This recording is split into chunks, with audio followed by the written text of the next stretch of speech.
At dinner, my sister-in-law yelled, "You stole my wallet!" She reached into my bag, pulled it out, and smirked. "Told you so." Everyone stared in shock until I started laughing.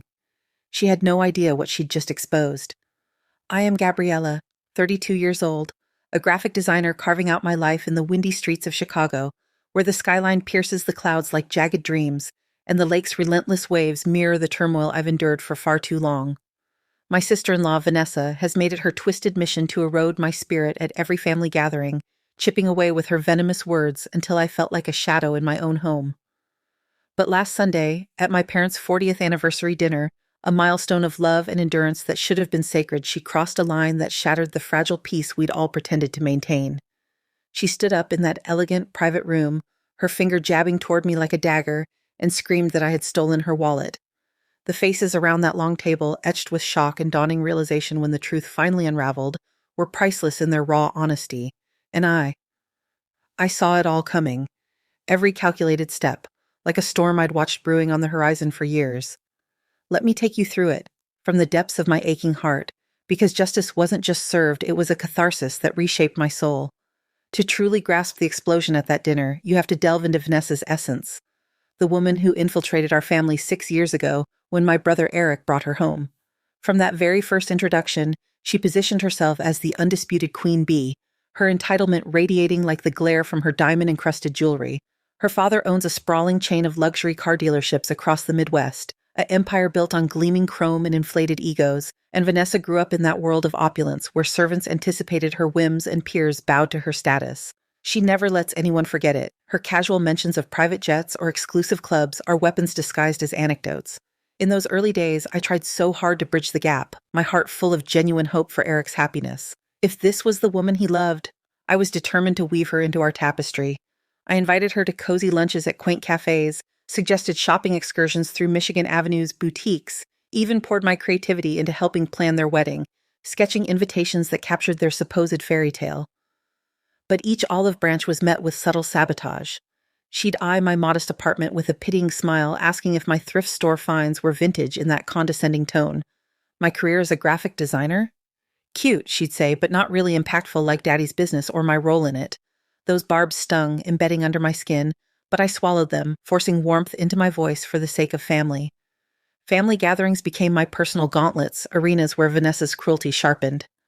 3 Christmases ago, I remember the ache in my chest as I presented the dress I designed and sewn myself hours of late nights, fabric whispering under my needle, envisioning it as a gift to myself amid the holiday cheer. Vanessa accidentally spilled deep red wine across it, the stain blooming like blood on snow, her apologies laced with feigned clumsiness while her eyes sparkled with malice.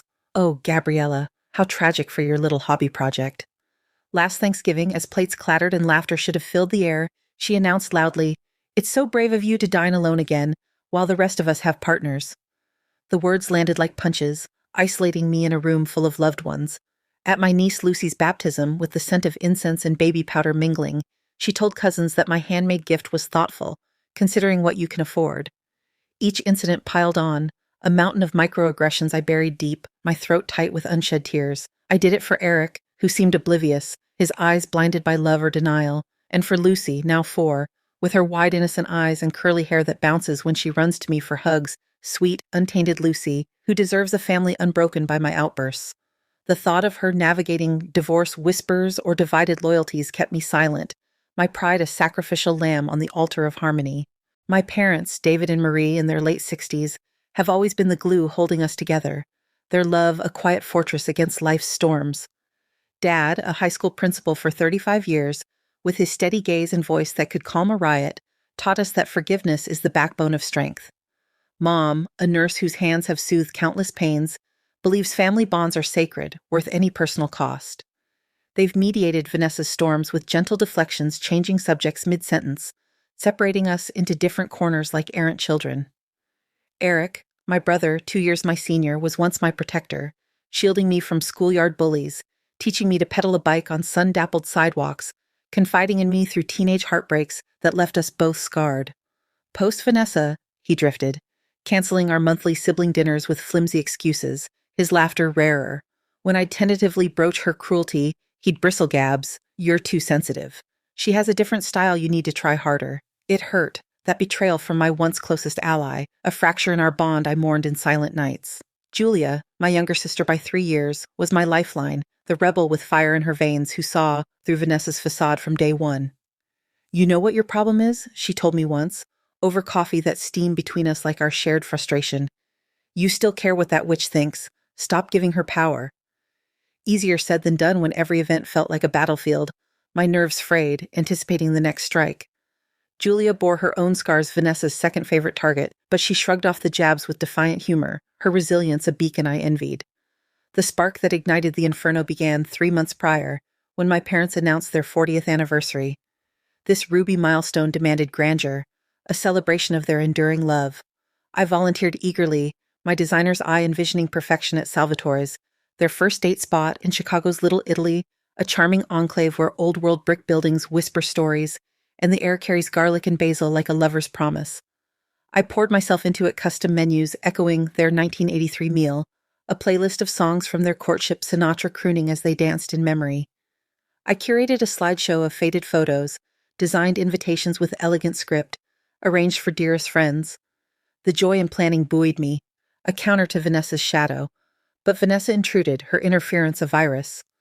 She called the restaurant secretly, shifting the time without consensus, claiming convenience. She emailed guests, altering the dress code to something ostentatious.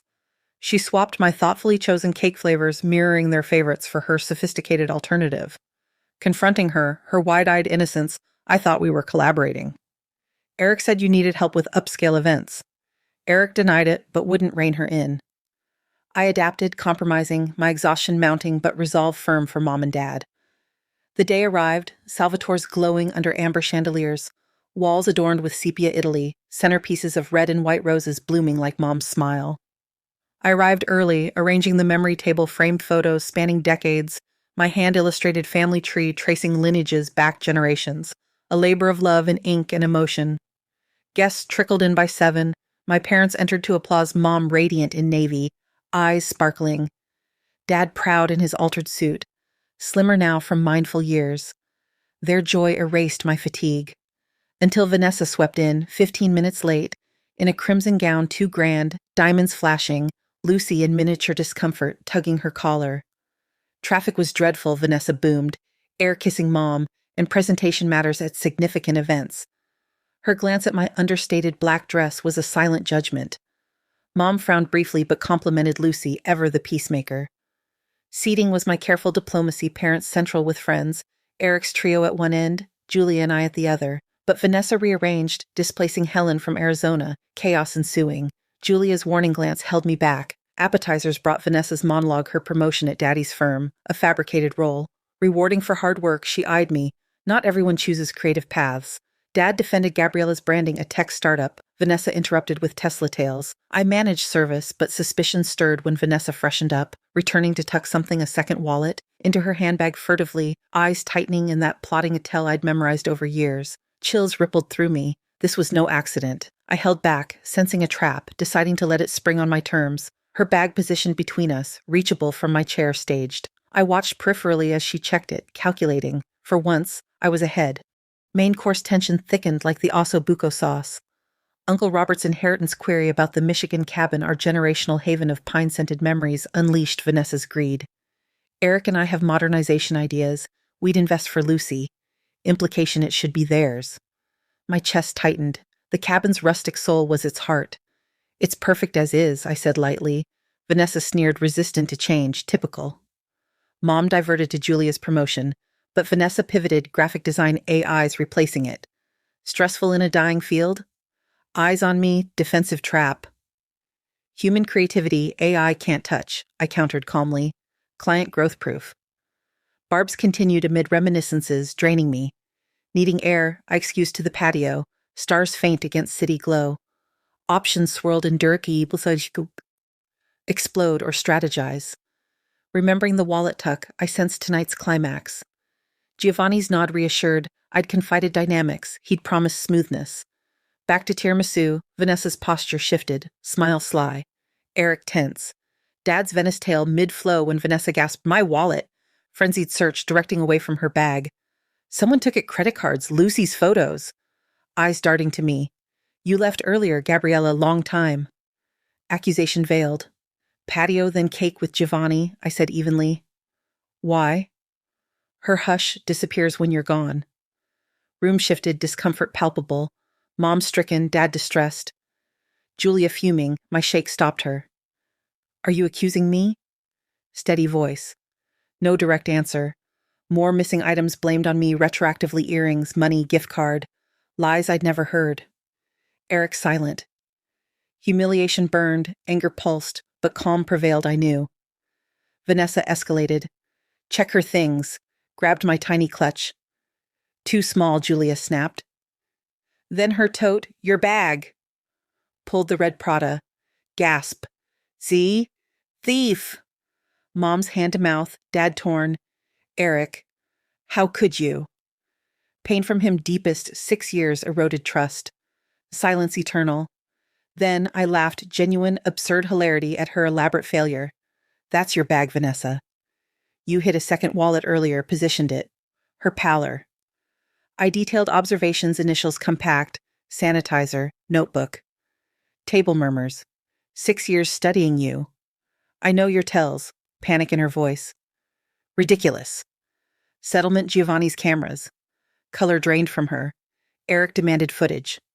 Vanessa, misunderstanding. But they viewed. Eric returned, face granite.